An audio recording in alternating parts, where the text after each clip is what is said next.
May pagkain ka ba? Kuha ka ng ano, pizza. Ayan, tara mga ka-best friends, samahan nyo kami at papasyalin po natin yung nilaglagan natin dito po sa gawing Aliaga, Nueva Ecija.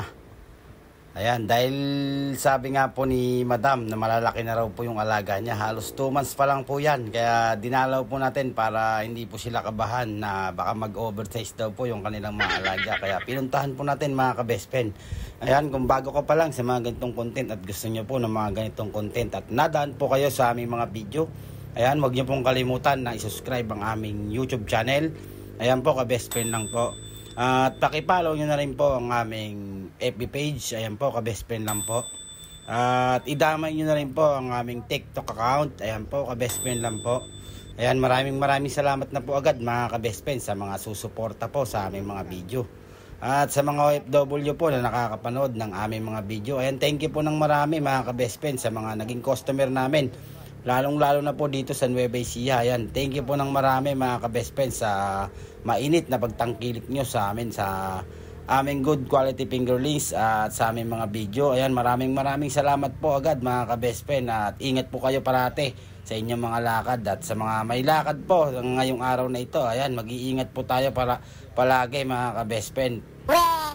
Isipin po natin na may naghihintay sa ating pamilya bawat alis po natin ng ating mga tahanan. Wag po natin kakalimutan magdasal sa araw-araw para safe po tayo na makabalik sa ating mga pamilya. At yun lang mga ka-best friend, salamat po sa suporta nyo. At ayan nga po mga ka-best friend, bali malapit na nga po tayo sa area. Pupuntahan po natin yung nilaglagan natin dyan sa may gawing Aliaga.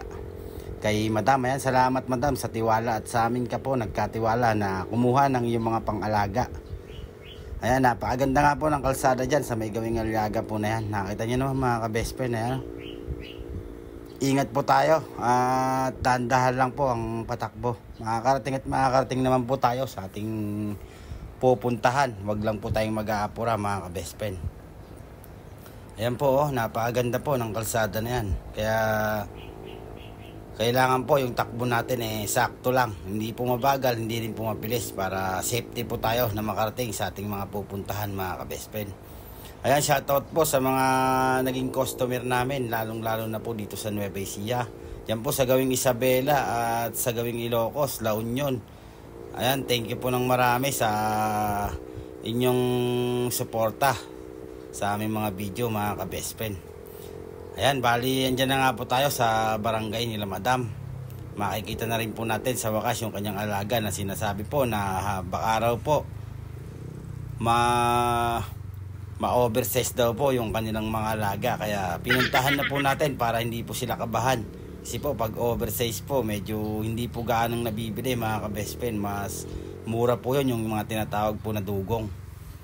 Ang kagandahan po sa mga may alaga pag nag-harvest po kayo, mga dalawahan, tatluhan, ganun po yung mga kagandahan po sa mga harvest nyo mga ka-best friend.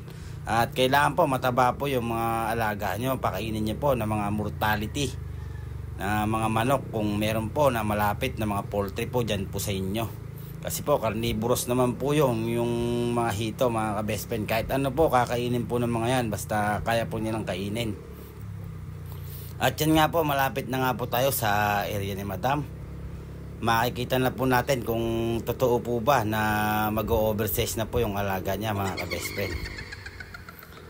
At yan nga po, ayan po yung fish pan ni Madam. Yung lagi ko po binibidyuhan na pinapasilip po sa inyo. Pinapakita ko po sa aming mga video. Nakita nyo naman mga ka-best friend. Ayan po yung fish pan ni Madam. Yung halos kinargahan po natin yan ng halos 40,000 po ata yung kinarga natin dyan mga ka-best friend. At patuloy pa rin po natin sinusubaybayan para makita po natin yung paglaki ng ating mga fingerlings sa kanya.